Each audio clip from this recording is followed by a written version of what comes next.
Hi guys, this is Shivkanya. Welcome to my channel. So it's 7 a.m. now and I am preparing for my office. So after gathering a lot of courage, finally me phone उचलला आणि record करायला सुरुवात केली. आज मी टिफिनमध्ये बनवलाय भेंडीची भाजी आणि पोळी. तुम्हाला मी ते दाखवते. सी भेंडीची भाजी is my all time favourite सब्जी and this is my cute lunch box. आज मंडे आहे, कामाचा पहिला दिवस, तरी मला जास्त काही बनवू वाटलं नाही. मी बस टिफिन बनवला, चाय ब्रेड खाल्ला आणि निघाले कामासाठी. आणि हा मुंबईत राहते तर लोकलनी प्रवास करणं आलंच. सकाळी सकाळी लोकलनी 1.5 ते 2 तास प्रवास करून आपल्या ऑफिसला जाणं हा एक मोठा खूप स्ट्रगल आहे, जे सर्व मुंबईकर अनुभवतात.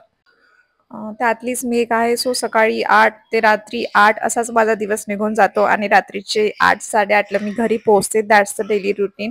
आणि रात्री आल्यावर मी मार्केटला गेले, तिथे खूप सारे फ्रुट्स घेतले, फळ घेतले, भाजीपाला घेतला. हिवाळ्याचं थंडीचं ना मार्केटमध्ये खूप सारे ग्रीन व्हेजिटेबल फ्रुट्स आलेत. ही ग्रीनरी बघून छान वाटतं आणि रात्री मी स्वतःसाठी केलता वरण आणि भात. ते खाऊन मी झोपी गेले. Good night, bye.